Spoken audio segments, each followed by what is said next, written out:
What is situational influence in the workplace? In this video, I am going to answer that question for you. Here we go. Hey, my name is Drew. I am the influence trainer. And if you have something to say, something to sell, or something significant that you want to do, you've got to increase your influence to do it. And that's what this channel is all about. Go ahead, hit that like button if you find value from this video. Subscribe to my channel, hit the bell notification so you're notified when we drop a video. All right, now in the marketing world, there's been a lot of research surrounding situational influences. That's where this concept, this term comes from. And I want to share with you the 5 factors of situational influence as they relate to marketing.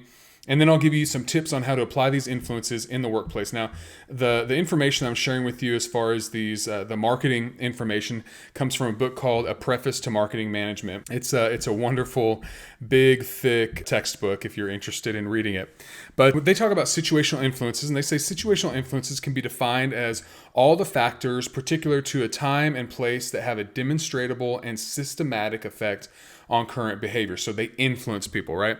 In terms of purchasing situations, 5 groups of situational influences have been identified, and these influences may be perceived either consciously or subconsciously and may have considerable effect on product and brand choice. Okay, so I'm going to list out these 5 features, talk about them briefly, and then what I really want to do is I want to apply them to the workplace, because what this book is concerned with is marketing, right? Selling your wares in the marketplace. But what I want to talk about is really selling yourself in the workplace. So number 1, physical features are the most readily apparent features of a situation. These features include geographical and institutional location, decor, sounds, aromas, lighting, weather, and visible configurations of merchandise or other materials. So that's number 1. The first influencer is those physical features. Number 2 is social features provide additional depth to a description of a situation. These include other persons present, their characteristics, their apparent roles, and interpersonal interactions. So social. Number 3, time.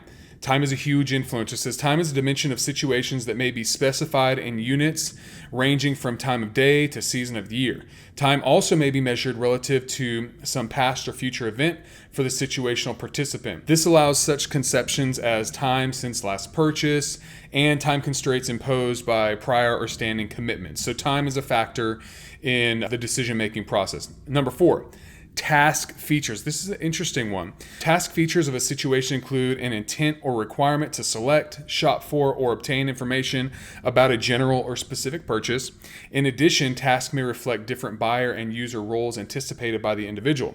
For instance, a person shopping for a small appliance as a wedding gift for a friend is a different situation than when shopping for a small appliance for personal use. I'm going to break that one down further when we apply it to the workplace. And then number 5, current conditions make up a final feature that characterizes a situation. We're talking about situational influences. Talking about marketing right now. I'm going to apply it to the workplace in just a moment.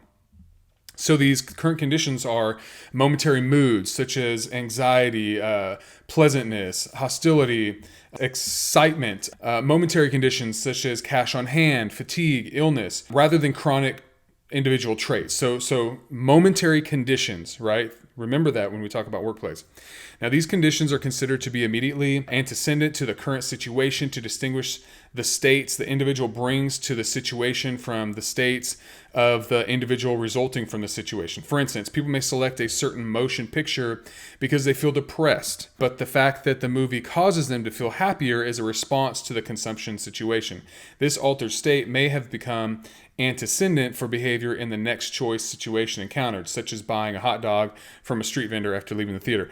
All that's saying there in really fancy language is your current condition can change, and based on that current condition that you find yourself in, the mood that you're in, it's going to affect your buying, okay? It's also going to affect your influence in the workplace. So now let's dig into what I really want to talk about, which is our influence in the workplace. So what is situational influence in the workplace?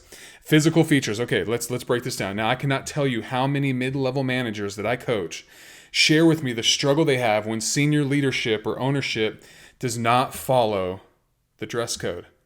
Now, I know this may seem petty. It may seem stupid for someone to be upset about something like that, but it's real.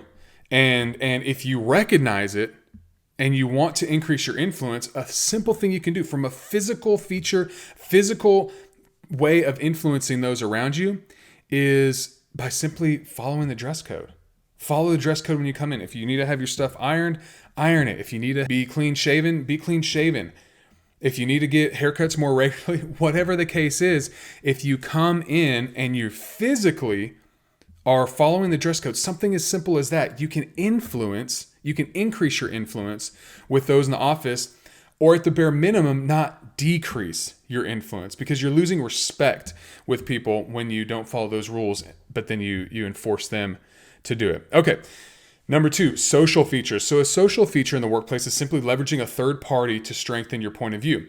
Now, I've mentioned something called the meeting before the meeting. You can watch some of my videos about it. The idea is that you're going to have a meeting and you'll be sharing new information or a new direction that you're leading your department.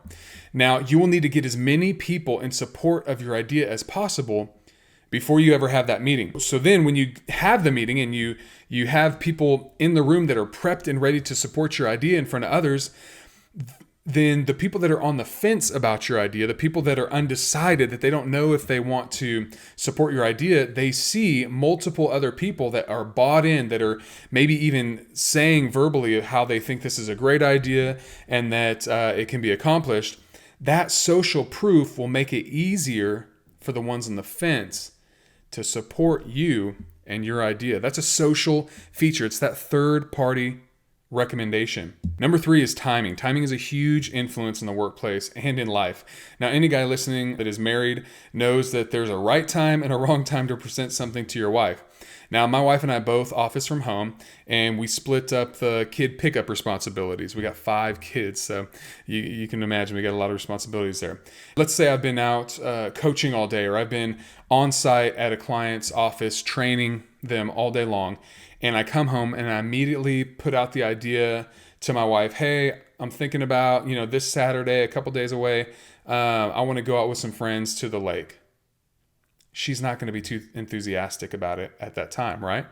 Why not? Well, because she's had to deal with the kid pickup responsibilities all day. And I've been out, and obviously I've been working just like she's been working, but I haven't been splitting those responsibilities with her. And so that time in her head, she's just focused on, I've been dealing with kids all day and driving around like a taxi driver to pick up these kids. And now you want to leave me all day again with the kids. That doesn't work, right? Well, the same thing is true with your boss at work. They have different things during different times of the day, and that the right time to share your idea, to present what it is, your new idea to grow the business, or your desire to maybe take on a new role in the company. If you present it at the wrong time, it won't get heard. So you need to find out what days and times are best and make sure you only present your new ideas or your recommendations during those times. We're talking about situational awareness at work. If you're finding value in this video, go ahead, smash that like button, subscribe to the channel, share this video so others can find value in it, share it with a friend. Next, task as an influencer. So this is an interesting lever of situational influence. As it relates to marketing, an example would be if I'm shopping for maybe some bourbon for my brother-in-law, I may be more apt to purchase a more expensive bourbon as a gift than I am if I'm just shopping for some bourbon to put on the shelf at my house, right? Well, in the workplace, this is very similar to timing. Now, I have a client that is not going to respond to me or even think about training at all when they are focused on the task of auditing, when they're being audited, okay? They're a bank. If they're being audited, they are not going to even respond to my emails. And I just know that. I know them. I know that about them. They're so focused on that task that they can't think about anything else. And if I really pushed the envelope to try to get an answer about, our next training, I would get shut down and I'd be more likely to lose a client. So we got to think about what is the task that they're focused on right now. And then finally, the final situational influence. And once again, that timing, the task, and even this final one, current conditions, they all they're very similar. And you've got to be aware, you've got to have that EQ, right? That emotional intelligence to recognize the situations that you find yourself in and modify your approach based on that situation. Now, I call a lot of prospective clients regularly. Like I'm on the phone all the time calling out some people that I've got great success with a certain organization, with a coaching program I put together, and there's a lot of these franchisees around me, and so I'm always calling them and letting them know what we could do for them with my business. But in the last 2 months, I've called on 2 different business owners that I had just met, and they didn't pick up, fortunately, but some of their managers did. And 2 times in the last 2 months, I've been told, actually, the owner's not here right now because their father just passed away. Whoa, that's heavy, right? Now, as a human, I can feel sad for the individual and I can empathize, right? And I can go, oh my goodness, I still have my dad. I'm so fortunate. I can't imagine. But as a salesperson, I know that my chances of getting a meeting with that person are very small due to the current conditions they find themselves in. They're going to be so focused on, what they should be focused on, their mom or their siblings, or getting their dad's affairs in order and taking care of all of that they're going to kind of put their business on autopilot for a couple days, maybe a week, maybe 10 days, something like that, while they're trying to deal with that trauma. So that current condition is going to be where their mind is focused. And I would be better served to give it a week or 2 and allow for some grieving to take place. And then I can start with a clean slate 10 days, 14 days later, and approach them just like I would at any other time. So these are the 5 situational influences in the workplace. I'm telling you, if you leverage these, if you reach out to those in your organization at the most optimal times, if you're in sales, if you reach out to your clients at the most optimal time, if you are in mid-level management and you want to influence those above you and those that come to you for leadership, you would be wise to consider these situational influences and apply them in the workplace when you're trying to share your opinion to those around you or trying to lead those that lead you. I hope you found this video beneficial. Once again, hit that like button, subscribe. We've got some free stuff. At the end, I'll tell you how you can get a free assessment that I've created for you. All right, I hope you have a great day, and I'll talk to you next time. If you found value from this video, please like and subscribe to the channel. To receive the free influence assessment, simply click on the link below that says Influence Assessment. If you have any questions or comments about influence, please comment below and I will look forward to connecting with you. Always remember, increase your influence, realize your dream.